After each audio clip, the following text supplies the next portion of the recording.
कल्पना करा 1890च्या दशकातला तो काळ. एका बाजूला जगातील तत्कालीन सर्वात श्रीमंत व्यक्ती म्हणजे पोलाद सम्राट अँड्रू कार्नेगी एका भव्य दालनात बसले आहेत. आणि त्यांच्या समोर एक तरुण नवखा पत्रकार अतिशय साशंक मनाने उभा आहे. बरोबर ना? अगदी बरोबर. कार्नेगी त्या तरुणाला एक काम देतात. आणि ते काम काही दिवसांचे, महिन्यांचे किंवा एका वर्षाचे नसते. ती चक्क तब्बल 20 वर्षांची एक महाकाय मोहीम असते. बापरे, 20 वर्षे! हो ना. 500हून अधिक लक्षाधीशांच्या आयुष्यांचा अभ्यास करून त्यांच्या यशाचं रहस्य शोधून काढण्याचे ते आव्हान असते. आणि यातली सर्वात आश्चर्याची गोष्ट माहितीये का? या 20 वर्षांच्या अथक परिश्रमांसाठी त्या तरुणाला एकही रुपया मिळणार नसतो. शून्य मानधन. खरं तर हा इतिहासातील एक अत्यंत अभूतपूर्व आणि धाडसी प्रसंग आहे. तो तरुण पत्रकार म्हणजे नेपोलियन हिल. बरोबर. त्यांनी ती 20 वर्षांची तपश्चर्या खरंच पूर्ण केली. 500हून अधिक यशस्वी व्यक्तींच्या मुलाखती घेतल्या, त्यांच्या कार्यपद्धतीचा सखोल अभ्यास केला आणि त्यातून जो ग्रंथ निर्माण झाला तो म्हणजे थिंक अँड ग्रो रिच. आज आपण याच अथांग महासागरात एक सखोल चर्चा करणार आहोत. आणि आजच्या आपल्या या सखोल चर्चेमध्ये आपण केवळ पैशांच्या किंवा वरवरच्या यशाच्या गोष्टी करणार नाही आहोत. नक्कीच नाही. आपल्याकडे या संपूर्ण संशोधनातून तयार झालेल्या मूळ स्रोतातील नोंदी आहेत, उदाहरणे आहेत. तर या माहितीच्या महापुरात न वाहता त्यातून मिळालेले ज्ञानाचे नेमके मोती वेचणे आणि ते आजच्या काळात कसे लागू होतात हे समजून घेणे हे आपल्या आजचे ध्येय आहे. या संपूर्ण संशोधनाचा गाभा एका अतिशय रंजक संकल्पनेवर आधारित आहे. ती म्हणजे विचार कसे वस्तूंचे रूप घेतात किंवा थॉट्स आर थिंग्स. हा विचार खरोखरच अचंबित करणार आहे, नाही का? प्रिय आणि वैचारिक बैठक खूप भक्कम आहे. यश हे केवळ नशिबावर किंवा योगायोगावर अवलंबून नसते. त्यामागे एक ठोस पद्धत असते. एक प्रकारचा कार्यकारण भाव, ज्याला आपण कॉज अँड इफेक्ट म्हणतो, तो असतो. आज आपण तीच पद्धत उलगडून पाहणार आहोत, कारण कोणताही मोठा बदल घडवायचा असेल तर त्याची सुरुवात एका साध्याशा विचारातूनच होते. पण तो विचार केवळ एक इच्छा असून चालत नाही, बरोबर? अगदी बरोबर. इच्छा आणि प्रत्यक्ष कृती यात खूप मोठं अंतर असते. नुसती इच्छा असणे पुरेसे नसते. आणि इथूनच आपल्या खऱ्या प्रवासाला सुरुवात होते. कोणताही मोठा बदल घडवून आणण्यासाठी केवळ इच्छा असणे पुरेसे का नाही? मूळ स्रोतातील नोंदी सांगतात की यशाचा पहिला टप्पा म्हणजे ज्वलंत इच्छाशक्ती किंवा बर्निंग डिझायर. मला इथे एडविन सी बार्न्स यांच्या नोंदीतील उदाहरण खूप विचार करायला लावणारे वाटते. थॉमस एडिसन यांच्यासोबत काम करण्याची त्यांची प्रचंड इच्छा होती. पण लक्षात घेण्यासारखी गोष्ट म्हणजे त्यांना एडिसन यांच्या हाताखाली नोकरी करायची नव्हती. त्यांना चक्क त्यांचे भागीदार बनायचे होते, पार्टनर. हो, पार्टनर बनायचे होते. म्हणजे केवढा हा आत्मविश्वास. बार्न्स यांची ती कथा मुळातून समजून घेण्यासारखी आहे.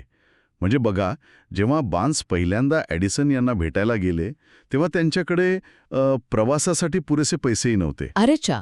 हो, ते एका मालगाडीतून प्रवास करून तिथे पोचले. त्यांचे कपडे मळलेले होते. ते एखाद्या सामान्य कामगारासारखे किंबहुना एखाद्या भिकाऱ्यासारखे दिसत होते.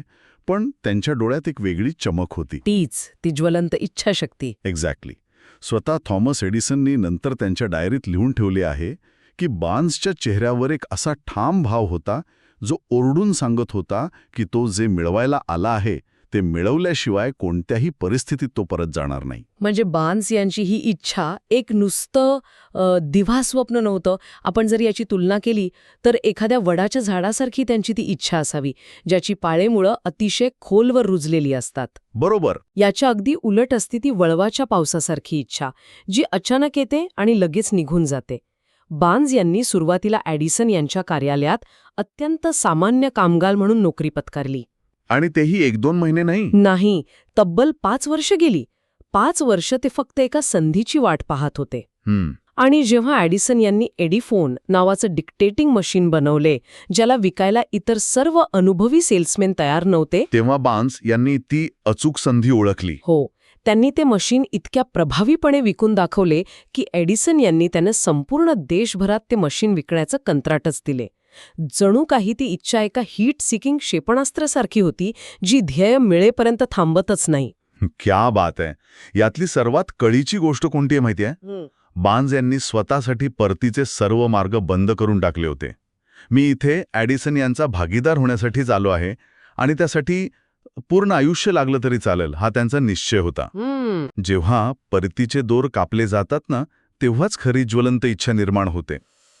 याच्या अगदी विरुद्ध टोक दाखवणारे एक उदाहरण आहे R.U. डार्बी यांच्या काकांची गोष्ट. ओहो, सोन्यापासून फक्त 3 फूट दूर, 3 feet फ्रॉम गोल्ड. अगदी तीच गोष्ट. हो, डार्बी यांच्या काकांची ती कहाणी ऐकली की वाटतं आपण आयुष्यात किती वेळा अशीच चूक करत असू. म्हणजे मी वाचत होते की त्यांनी खाणकामासाठी खूप पैसे गुंतवले, सुरुवातीला थोडं सोनं मिळालं सुद्धा. त्यांना वाटलं आता ते करोडपती होणार. हो ना, पण अचानक ती सोन्याची शीर दिसेनाशी झाली. त्यांनी काही काळ प्रयत्न केले, पण जेव्हा अपेक्षित यश मिळाले नाही, तेव्हा शेवटी कंटाळून त्यांनी ती सगळी महागडी यंत्रसामग्री एका भंगारवाल्याला कवडी मोल भावात विकून टाकली आणि ते आपल्या गावी परत आले. पण खरी गोम इथेच आहे. तो भंगारवाला अतिशय हुशार होता. त्याने स्वतःच्या अक्कलीचे तारे न तोडता चक्क एका खाणकाम तज्ज्ञाला बोलवले आणि सल्ला घेतला. शहाणपणाचे काम केले. नक्कीच. त्या तज्ज्ञाने सर्व जागेची पाहणी केली आणि सांगितले की जुन्या मालकांना जमिनीखालील फॉल्ट लाईन्सबद्दल काहीच माहिती नव्हती. आणि जिथे डार्बी यांच्या काकांनी कंटाळून खोदकाम थांबवले होते, तिथून फक्त 3 फूट अंतरावर हो, फक्त आणि फक्त 3 फुटांवर कोट्यावधी रुपयांचे सोने दडलेले होते. भंगारवाल्याला ते घबाळ मिळाले कारण त्याने तज्ज्ञांचा सल्ला घेण्याचे शहाणपण दाखवले आणि प्रयत्न सोडले नाहीत. बापरे, या उदाहरणातून एक अत्यंत खोल आणि विचार करायला लावणारा वास्तव समोर येते. डार्बी यांच्या काकांनी तात्पुरत्या अपयशाला आपला कायमचा पराभव मानले. यश हे बऱ्याचदा अशाच निराशेच्या पडद्यामागे लपलेले असते. जणू काही निसर्ग आपली परीक्षा घेत असतो की सर्वात कठीण क्षणी आपण माघार घेतो की टिकून राहतो. अगदी तंतोतंत. तात्पुरते अपयश, ज्याला आपण टेम्पररी डिफीट म्हणतो, आणि कायमचा पराभव यात खूप मोठा फरक आहे. डार्बी यांनी मात्र या घोडचुकीतून आयुष्याचा सर्वात मोठा धडा घेतला. जेव्हा ते पुढे आयुर्विमा विकण्याच्या व्यवसायात गेले तेव्हा त्यांनी स्वतःला बजावले की मी सोन्यापासून 3 फूट दूर असताना थांबण्याची चूक केली होती, पण आता जेव्हा लोक मला विमा नको म्हणून तोंडावर नाही म्हणतील तेव्हा मी थांबणार नाही. या एका निर्णयामुळे ते वर्षाला लाखो डॉलर्सचा विमा विकणारे एक अत्यंत यशस्वी व्यावसायिक बनले. मला इथे तुम्हाला थोडं थांबवायचं आहे. आत्तापर्यंतच्या चर्चेवरून हे स्पष्ट होतंय की ज्वलंत इच्छा असणे आणि टिकून राहणे गरजेचे आहे. मूळ स्रोत पुढे सांगतो की केवळ इच्छा असून चालत नाही, तर ती इच्छा पूर्ण होईलच हा विश्वास अवचेतन मनाला द्यावा लागतो, ज्याला स्वसूचना किंवा ऑटो सजेशन म्हटले आहे. बरोबर. पण इथे मला खरोखरच एक प्रश्न पडतो. म्हणजे ऐकायला खूप छान वाटतं, पण ह्या सगळ्याचा नेमका अर्थ काय? स्वसूचना म्हणजे आपणच आपल्याला खोटे बोलत आहोत असे नाही का?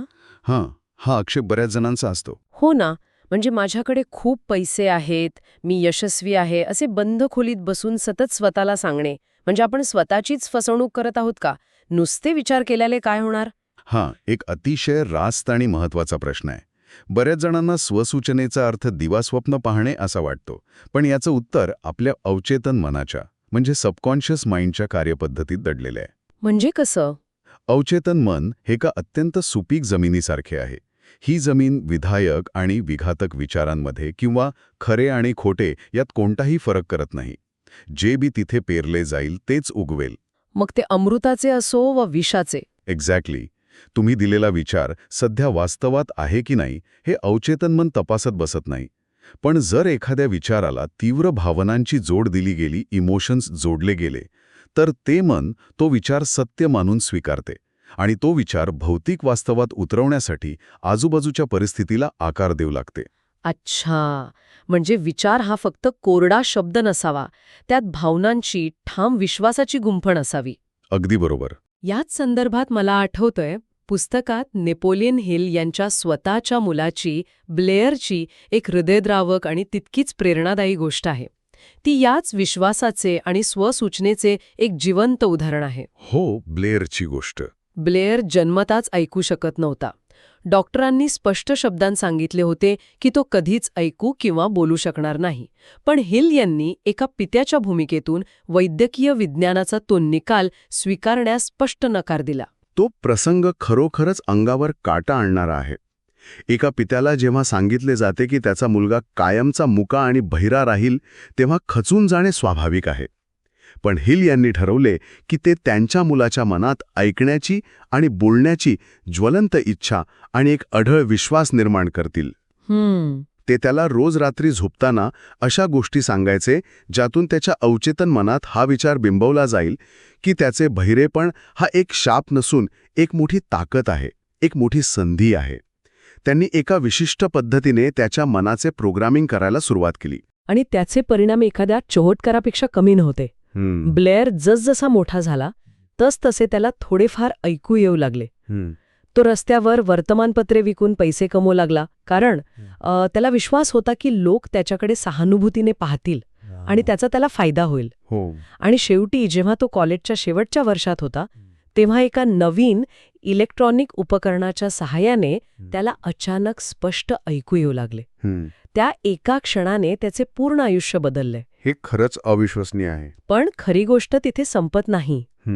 त्याने केवळ स्वतःचे जग बदलले नाही, तर तो त्याच उपकरणाच्या कंपनीत नोकरी मिळवून जगभरातील लाखो कर्णबधीर लोकांसाठी एका योजनेवर काम करू लागला.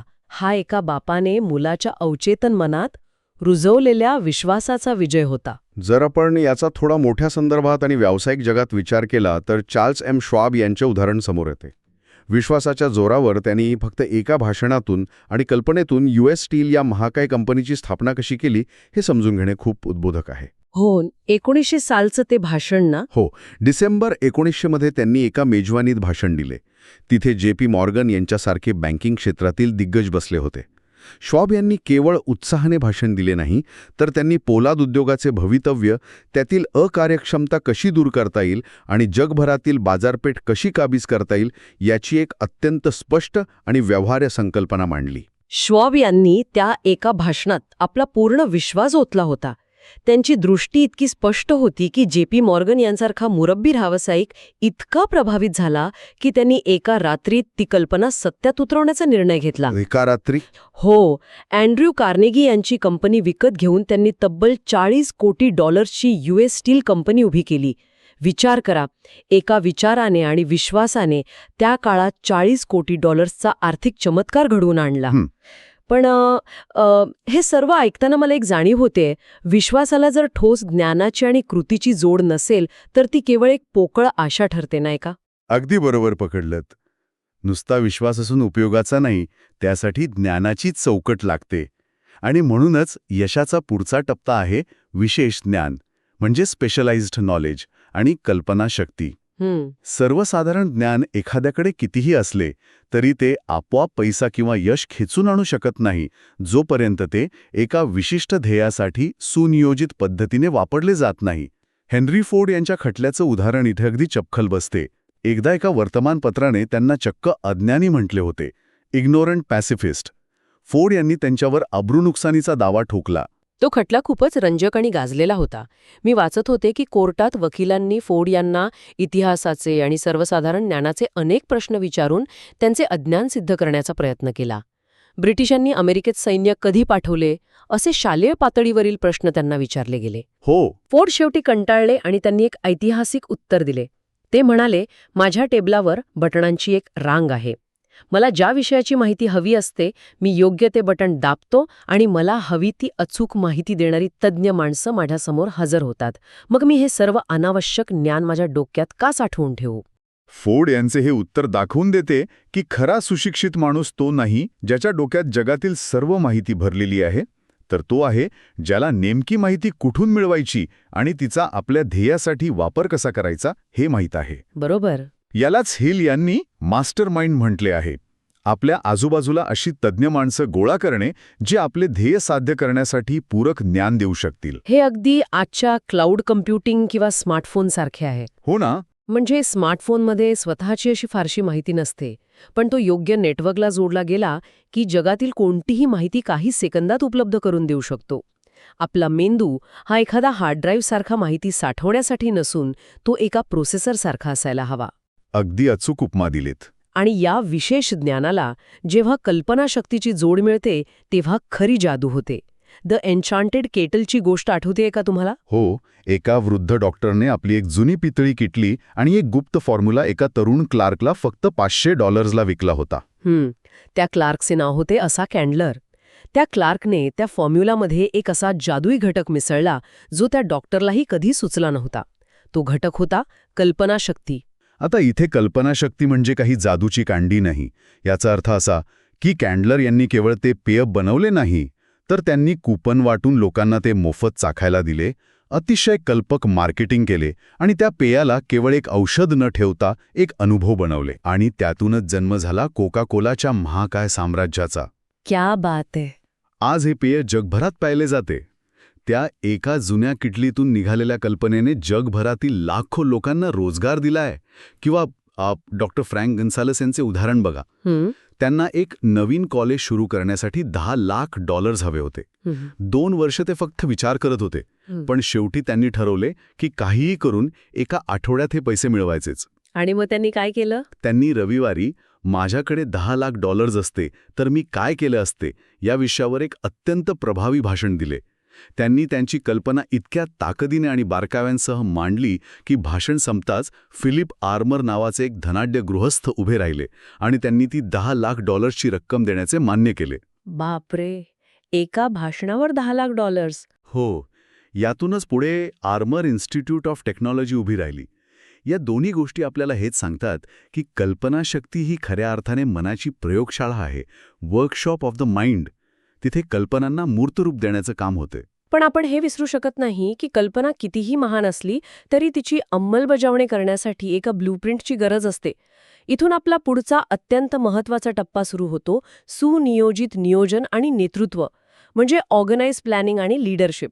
समजा एखादा मास्टरमाइंड गट बनवला, पण जर पहिली योजनाच फसली तर काय करायचे? तर दुसरी नवीन योजना बनवायची. थॉमस एडिसन यांनी विजेचा बल्ब बनवताना 10,000 वेळा तात्पुरतं अपयश पचवले. त्यांनी तो प्रयोग तिथे सोडला नाही, तर त्यांनी 10,000 वेगवेगळ्या योजनांवर काम केले. जोपर्यंत एक यशस्वी योजना मिळत नाही, तोपर्यंत नवीन योजना बनवत राहणे हाच यशाचा एकमेव मार्ग आहे. आणि या सगळ्यासाठी सक्षम नेतृत्वाची गरज असते.